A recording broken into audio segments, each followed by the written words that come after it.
Alrighty, I've had my fair share of jobs before, mainly fast food and retail. And well, listen, it might be your first job, it might be your second, it might be your third, but listen, I've got a secret technique, y'all. I'm gonna show you how you can avoid a dog shit job. Now, what's my definition of a dog shit job? A dog shit job in my book is when a coworker walks up to you and says, wow, I thoroughly cannot enjoy this job and I actively want to quit every day. So before I tell you how you can spot a shit job just based off the interview, and believe me, you can spot a shit job just based on the interview, we're looking for someone who's not afraid of hard work. This job has a lot of responsibilities. How much free time do you have? We've got to talk about the types of jobs there actually are, because there's two sides to this coin. On one side of this coin, we got a complete zombie job. There's no customers coming in and there ain't shit to do. You know, it's just you and maybe one other asshole. All right, dog, I got it all set up. You can use this as the X and I'm gonna use this as the O. All right, to make shit interesting, I'm gonna place $5 in this game. Shit, all right, you take Cash App? Yeah, I can do Cash App. Now, to most, this kind of job sounds perfect. I can get paid by not doing shit and I don't have to deal with customers? Where the fuck do I sign? Now, on the flip side of that coin, there's a busy as fuck, work your ass off kind of job where you basically get no breaks and you're running your dick off just to be making the same wage as the asshole who's sitting across the road doing nothing but standing at the counter. You know, he's working the graveyard shift. Ain't nobody walking in there. Meanwhile, your store's hella busy. Shit's busier than a McDonald's at fucking breakfast time. You're sitting back thinking, what the fuck?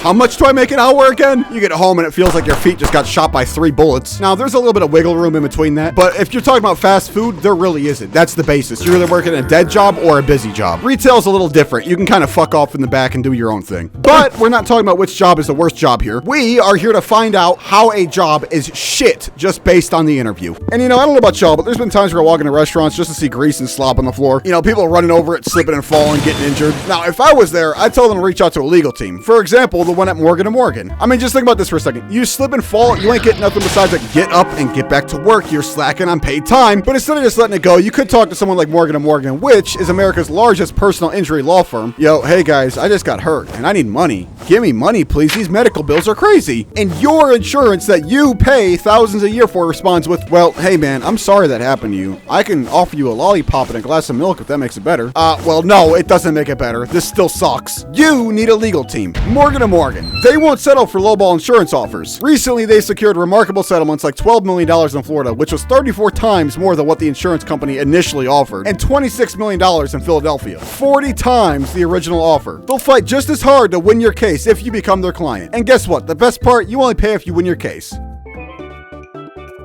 So I can say with personal confidence that fast food is not one of, but probably the worst job you could choose to take. I used to work fast food and that shit was terrible. The only thing that's good about it is the fact that you get hella discounts on their food, but if you actually want to work there, you're gonna be eating the same shit for like years on end. So is it really worth it? No. So listen, there's a lot of jobs out there, but for the sake of this video, let's just say you unfortunately applied at a fast food place and now you get a walk in for the interview.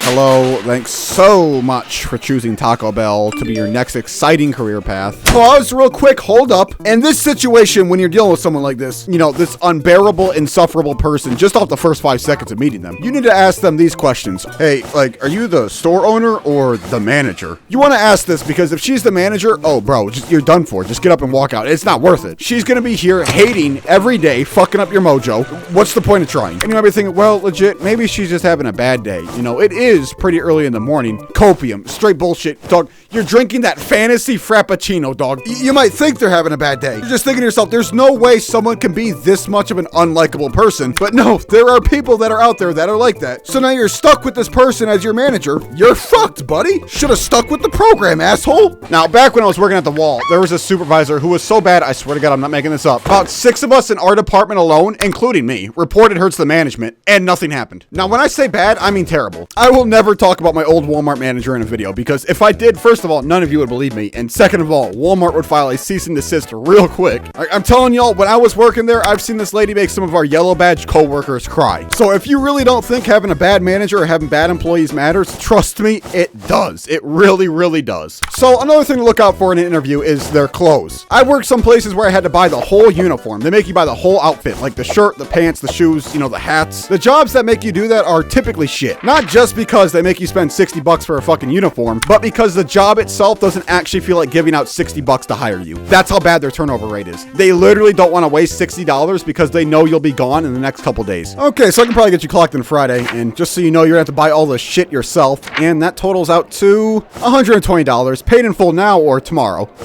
Okay. Can't I just get that deducted from my first paycheck? No. Okay. Why? That's just not how it works around here.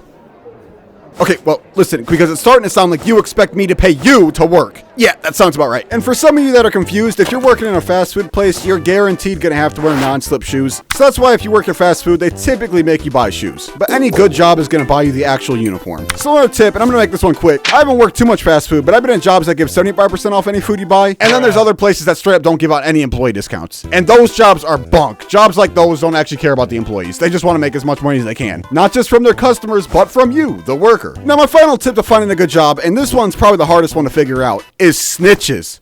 The fuck? I'm telling y'all, some people I've worked with, they just can't help themselves. Like, they want to gargle the manager's balls. Like, holy fuck, Megan, with people like you around, I don't need enemies. Like, oh, looks like legit just took his 10-minute lunch break early. Well, we can't be having that. Like, get the fuck off my dick, Megan. I've got a 10-hour shift. It's not my fault I have to eat to survive. Sitting over there on my lunch break talking to the deli guys, I look over, Megan's writing shit down in her little notepad she's got. You think I'm joking, but I'm not joking. It's not even like I was doing anything bad either. Like, I left the broom out, that shit's getting written down and told to the supervisor. It was insane. Like, I get off my lunch break late, oh, that shit's getting written down. Like, that bitch was the most active pocket watcher I have ever seen. Like, I'm telling y'all, Megan ain't a made-up character. No, that bitch, she was out here. She was out here. She really was. She was watching every step I took, every breath I made. One day they act like your friend. 2 hours later, when the supervisor gets there, there's fucking 3 different rumors going around about you. Like, no, I'm not smoking rocks on my break, Megan. Chill out. What the fuck? So if you can avoid these 5 things, fast food, shitty management, clothes, no discounts, snitches, I'd be willing to bet you're gonna get a pretty good job. Well, on some different shit, I hope you all had a good Thanksgiving. For you non-Americans, Thanksgiving is basically where I think we shared a turkey with the Indians or some shit. I don't know. School probably taught me this shit back in 3rd grade, but they're off their fucking schizo meds if they think I'm gonna remember that shit this many years later. Anyway, so in conclusion, remember this. The triple F's. Fast food fucking sucks. Happy job hunting, y'all.